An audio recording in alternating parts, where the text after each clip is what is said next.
I wanted to introduce myself as Marlanna and not Rapsody. And Marlanna is a human. Being human can be scary. It's taking off the shield and letting you know this is where we going, y'all. So buckle up.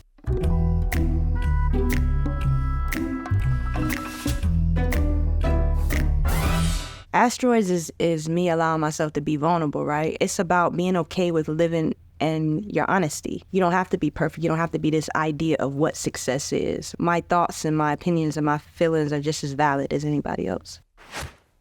First name Marlanna, last name Evans. Underappreciated, but I'm still the most respected. My insecurity is the fear of being rejected.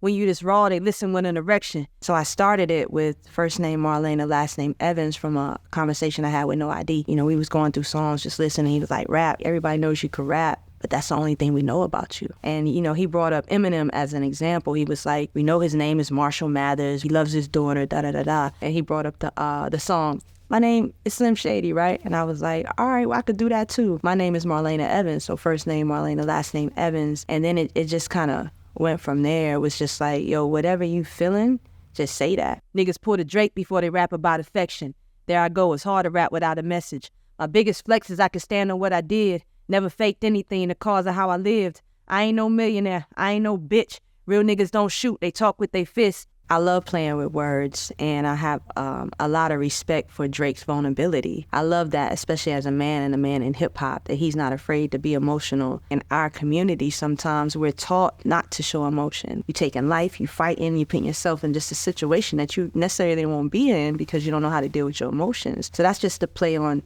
the Draco and Drake. Lose some, win some, live another 10, 20, 30, 40, 50. It ain't worth doing the bid. Advice I give. How much to pay when a motherfucker like me is nice like this? Nobody write my shit. I should wake up in Jacob, make what they make and drive a 4.6. That's crazy. I'll see people like, yo, how are you so good? Like it's just unfathomable. Why is it unbelievable that I write the way I do? Would you say that to any guy? It's unbelievable how good you are. Believe it. I went rock boy to hot boy to hit boy to big boys. Y'all threw some rocks at me. I threw back asteroids. Y'all crazy. I'm crazy. Jay-Z's always been one of my favorite rappers, and that ended up being the label that I signed to. And then you have Hit Boy, who's another like legendary producer, and this is who is riding with me. Those my asteroids.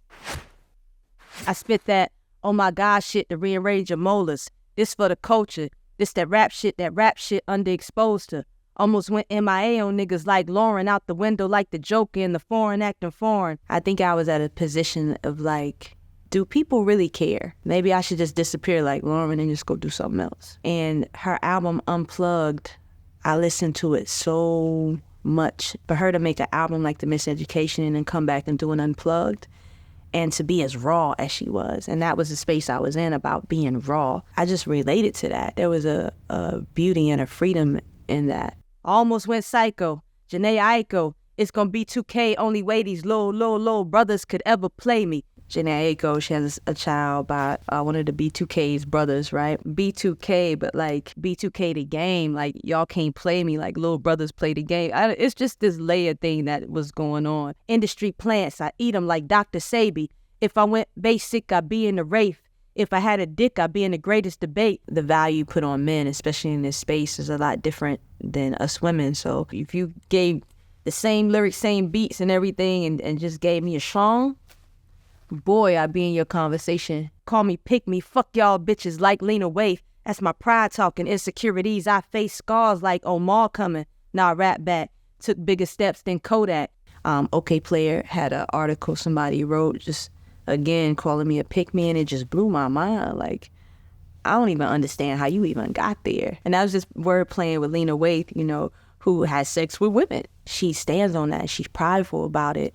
And she'll show up at the award show and she'll have, you know, the flag colors or the statements. And I think that's so powerful, to sit in who you are. And so that's what it is. It's like, yo, in the same way that Lena shows up as her authentic self, I'm gonna show up as my authentic self at the same time. Push them off Everest just to remind niggas what my level is. Rap back. They don't pay me at the level that I rap at. Crazy. If they can't benefit off you, then they act shady. I thought most of love would come back from my ladies. About 60-40, I'm just making observation. Niggas call it clout chasing. When I mention Jay-Z, fuck y'all. Y'all just mad cause he don't know y'all. Maybe.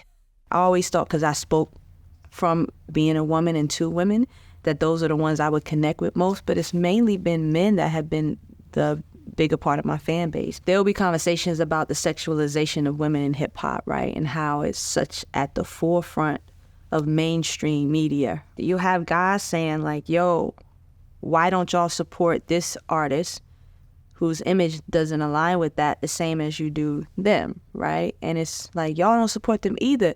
And I'm like, you know, guys do support me. So to me, it's like the system is patriarchal, but at the same time, for me, when I do shows, it's a lot of men out there, and I'm not half naked, and they care about the talent of it. So, you know, it's I think it begs a conversation to be had. Why don't women who aren't hypersexualized, why don't they get the same support? No more noise from y'all niggas. When you the sun, you shine on all the Icaruses. Know my power. I know what my penmanship did. Dropped so many jewels, I couldn't even put them on wrists. That's a sacrifice. When you this nice, they want to dim your light. But never that. Never that. That's me saying, like, I've unplugged from the matrix, right? And sometimes when you in it, people can put you in a box, and that box can be small and it can be dark, right? And you can't always see a light at the end of the tunnel. It's like, yo, again, where is my place in this? Do people care? Because we're using false measurements to value ourselves. You know, I had to go through that and find my way out of that box, right? It got dim, but I ain't lose the light. And now I'm existing in the light. Man, I got a lot of oh my God shit moments. It's just so many bars. You know, I think y'all should just go to Genius and just scroll up and down and just go through all the bars.